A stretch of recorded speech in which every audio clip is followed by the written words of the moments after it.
डूबता हुआ सूरज दिखने में चाहे कितना ही खूबसूरत क्यों ना हो, दर्द तो उसे भी होता होगा ना।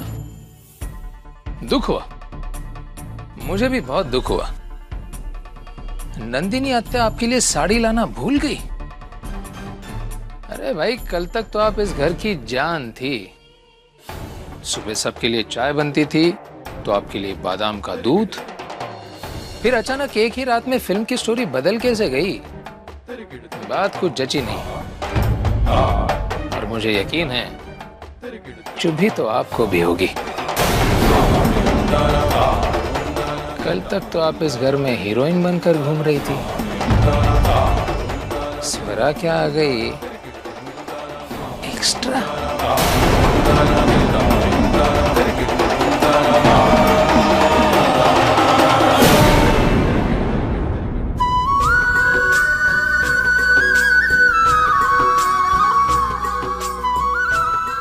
ओह, क्या बात है, इतना स्पेशल डिनर। वाह, खाने को देखने में इतना मजा आ रहा है। इमेजिन खाना खाने के बाद कितना मजा आएगा। लेकिन बात क्या है, कुछ स्पेशल है क्या आज? किसी का बर्थडे तो है नहीं, फिर ये स्पेशल डिनर। ठीक से मुझे भी नहीं पता, लेकिन जो भी है रागिनी वेनी को पता है। शाम से किचन में किसी को आने तक नहीं दिया उन्होंने। चलो अच्छा ही हुआ तुम्हें अंदर नहीं आने दिया, नहीं तो मुझे आ गए सब लोग। अरे रागिनी कहाँ है? माधव काका को किचन में मदद कर रही थी, अभी आती होंगी। चलो शुरू करते हैं, आपने तो शुरू किया। अरे आदित्य कहाँ है? जी आई साहब, मैं गया था उन्हें बुलाने, लेकिन उन्होंने कहा कि भूख नहीं है, बस दूध पीकर सो जाऊंगा। आदित्य भी ठीक है, तुम जाओ।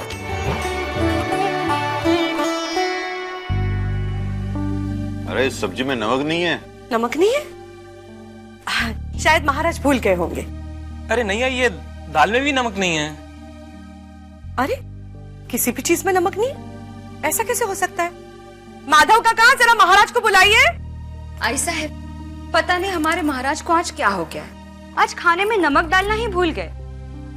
मगर रागिनी, अगर खाने में नमक नहीं तो हम खाएंगे कैसे? बाबा साहब आप चिंता मत कीजिए, मैं नमक लेकर आई हूँ, अभी सब में मिला देती हूँ। अरे शाबाश, फर्स्ट क्लास। वैसे ये नमक कितनी छोटी सी चीज है, लेकिन अगर खाने में ना मिला तो खाने का स्वाद ही बिगड़ जाता है। अब इसे देखिए, क्या कमी है इस सब्जी में। गरम मसाला है, मिर्ची पाउडर है, यहाँ तक कि इमली भी आई। सब कुछ होने के बावजूद नमक की जगह नहीं ले पा रहा है। पता नहीं क्यों लोग बरसों तक रसोई में काम करने के बावजूद नमक की अहमियत को कैसे भूल जाते हैं।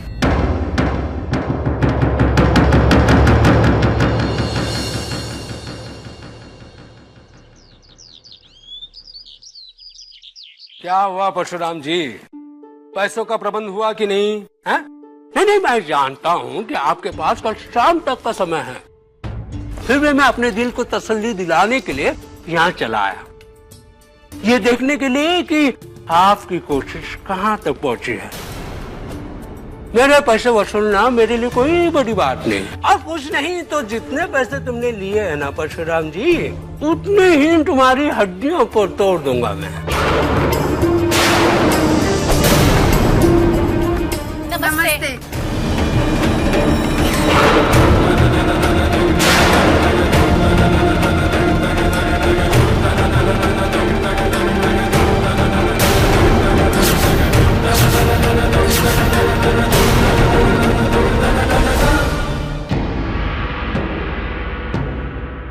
नमस्ते काकी। नमस्कार। स्वरा, तुम वहां क्या कर रही हो? इधर आओ ना। काकी, आपकी बात हुई ना आई साहब से? हाँ हो गई थी।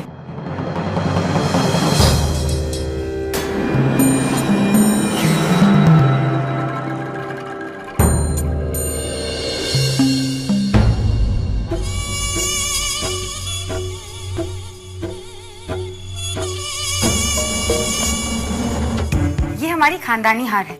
सीमंत पूजा के दिन पे स्वरा को यही पहनना है।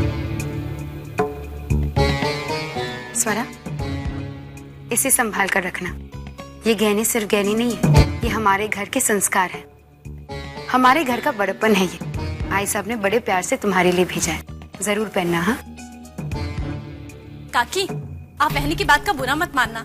वो क्या है ना, वो आपको इस हार को संभाल के रखने के लिए इसलिए कह रही हैं क्योंकि आपने इससे पहले कभी इतने महंगे गहने देखे नहीं होंगे ना।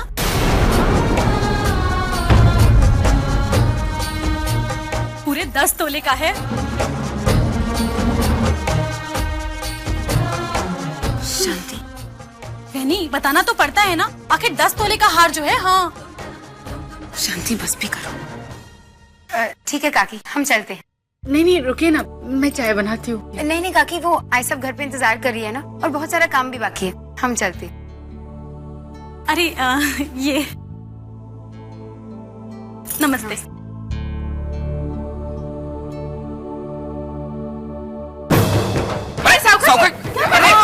अरे इन्हें मेरे पास रहने दो। हाँ चिंता मत करो, इन्हें मैं बेचूंगा नहीं। अरे ये आपकी अमानत है जो मेरे पास महफूज रहेगी।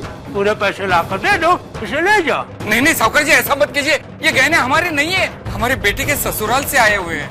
साहूकार जी, ऐसा मत कीजिए साहूकार।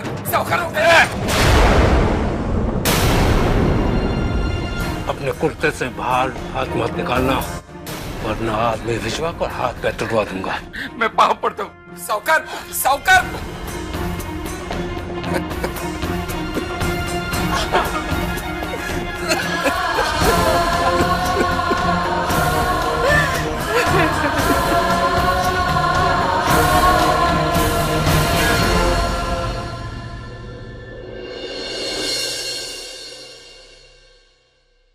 अच्छा, मैं फोन रखती हूँ, घर में कुछ काम है।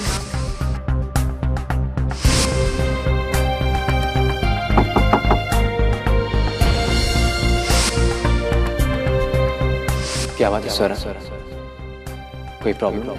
नहीं तो ऐसी कोई बात नहीं है।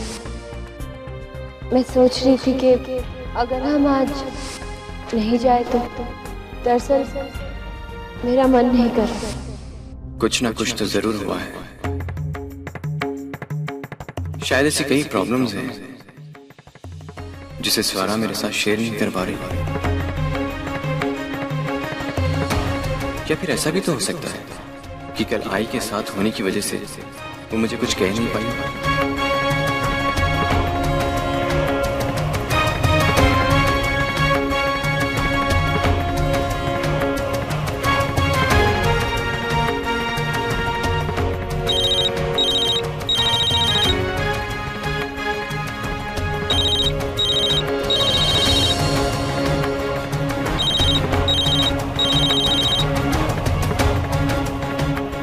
आखिर ऐसी क्या बात है जो सौरा मेरा फोन नहीं पिक करेगी?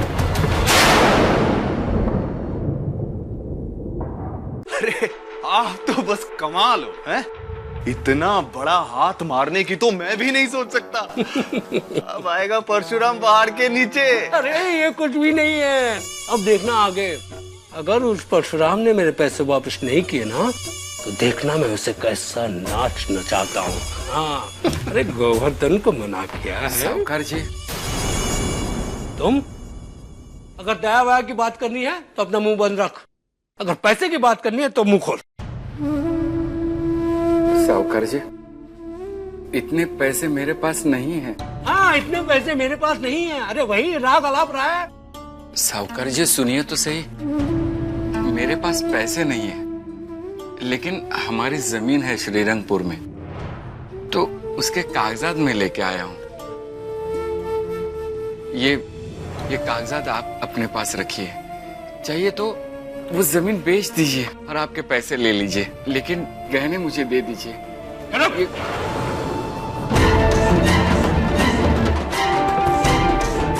इधर उठ इधर। ठीक से देख मेरे चेहरे को, मैं तुझे बेवकूफ नजर आ रहा? अरे जो जमीन सरकार ने सील की है उसी का कागजात लाकर मेरे हाथ में थमा रहा तू। उठा इसे और ले जा, 4 आटे तो मिल ही जाएंगे तुझे।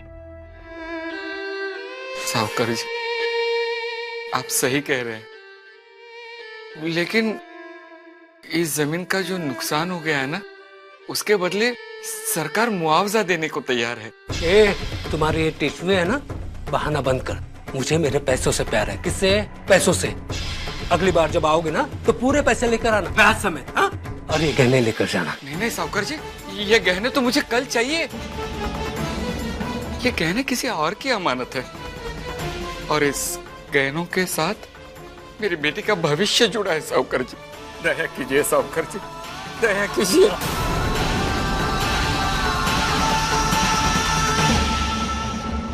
बस साहूकार जी, बस यही बात मुझे आपकी अच्छी नहीं लगती। अरे भाई फटीचर है तो क्या हुआ, इंसान है और वो भी इज्जतदार इंसान है। भाई अन्ना साहब के समधी हैं ये। अच्छा, और इनके साथ ऐसा बर्ताव। परशुराम जी ये क्या हाल बना रखा है। पैसे की बहुत तंगी चल रही है। हाँ, बेटी ने नाचना जो बंद कर दिया। खबरदार, अगर मेरी बेटी के बारे में एक भी गलत लफ्ज बोला ना तो जान से मार दूंगा। तू मारेगा मुझे? अरे कल तक मेरे टुकड़ों पर पलने वाला 2 कौड़ी का ढोलकिया, वो तेरी औकात क्या है?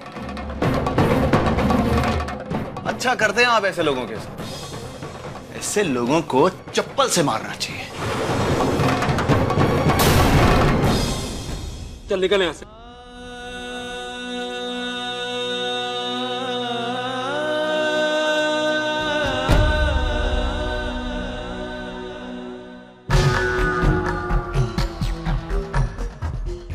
बाबू ये तो कमाल हो गया, डबल बोनस, डबल धमाका।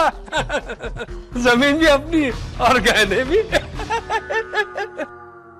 हाँ हाँ, मुझे बहुत सारे फूल चाहिए। लिस्ट के मुताबिक सब कुछ भेज देना, ठीक है? माधव काका कितनी डस्टिंग बाकी है। अरे हाँ भाई, मैं तुमसे भी बात कर रही हूँ। और वो मिठाई वाले से कह देना रबड़ी के मटके भेज दे, ठीक है?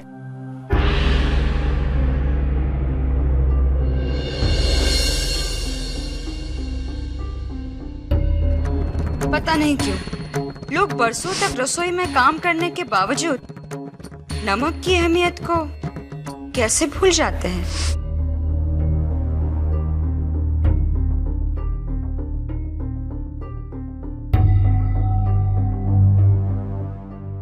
रागिनी जी आई साहब। कितने साल हुए तुम्हारी गृहस्थी को? जी आई साहब। मैंने पूछा कितने साल की गृहस्थी हुई तुम्हारी? और मेरी? 35 साल। 35 साल। और फिर भी तुम्हें लगता है कि मैं नमक की अहमियत नहीं जानती? मैं मानती हूँ हर व्यंजन में नमक का होना बहुत जरूरी होता है, लेकिन नमक के साथ साथ और चीजों का होना भी उतना ही जरूरी होता है। देखो रागिनी, हर चीज की अपनी एक अहमियत होती है और अगर व्यंजन को अच्छा बनाना हो तो हर चीज को उसकी सही जगह मिलनी बहुत जरूरी होती है। और अगर नमक जरूरत से ज्यादा पड़ जाए तो पूरे व्यंजन को बिगाड़ देता है। बस तुम ये कभी मत समझना कि मैं किसी चीज की अहमियत नहीं जानती। आई साहब, मैं तिजोरी में अपना हार लाने गई थी तो वहां मुझे ये खानदानी हार की टूटी हुई कड़ी मिली। अरे देवा, ये तो गड़बड़ हो गई। देखो दीप्ति, तुम ऐसा करो, तुम स्वरा के घर जाना, हार ठीक करवाना और वापस उसे दे आना, ठीक है? मैं अभी मंजुला ताई को फोन करके सब कुछ बता देती हूँ। जी।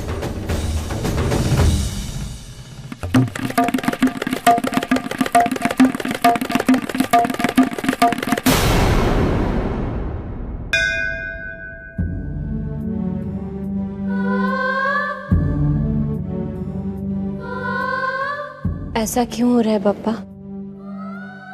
एक खुशी आती है तो अपने साथ 1000 दुखों को साथ लेकर आती, और उन दुखों का आतंक इतना बड़ा है कि खुशी का एहसास ही नहीं होता। आज तक जो स्वरा अपने आई बाबा के हर एक खुशी की वजह हुआ करती थी, आज वही स्वरा उनके हर एक दुखों की वजह बन गई है। कितना कुछ बर्दाश्त करना पड़ रहा है मेरे आई पापा को मेरे लिए। वो हर सुबह उठते हैं तो एक नई परेशानी के साथ, वो जताते नहीं है पर असल में वो थक चुके हैं अपनी बेटी के भविष्य का बोझ उठाते उठाते। बचपन से लेके आज तक उन्होंने अपने हर एक इच्छाओं को मारकर मेरी इच्छाएं पूरी की है, पर आज उनकी इज्जत ही दांव पर लग चुकी है। क्या इसका कोई अंत नहीं है पापा? मैं अपने आई बाबा की बेइज्जती होते हुए नहीं देख सकती। मैं उनकी जिंदगी के बदले अपनी खुशियां नहीं चाहती। हम सब मजबूर हैं, पर आप तो नहीं ना। आप ही मुझे कोई रास्ता दिखाइए ना।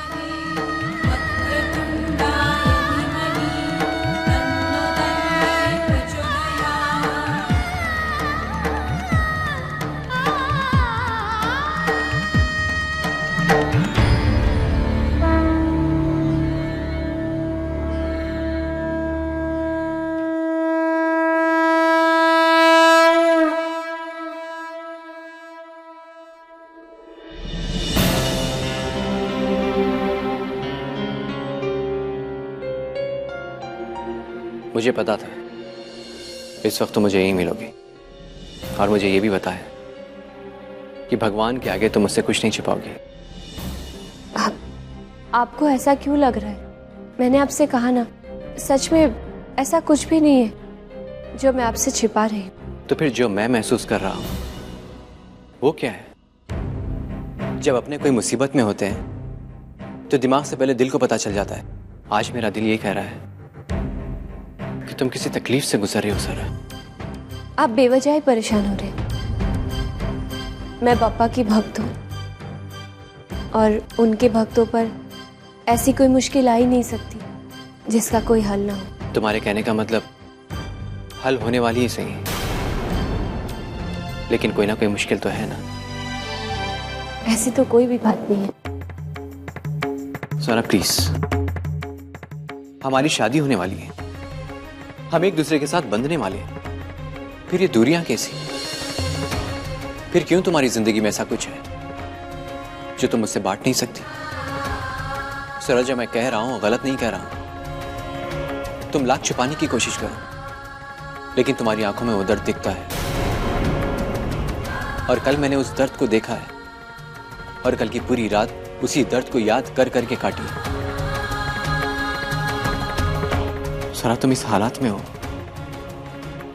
और मैं तुम्हारी मदद नहीं कर पा रहा हूं। सरा, ये सोच कर भी मुझे तकलीफ होती है। बताओ ना सरा, क्या बात है?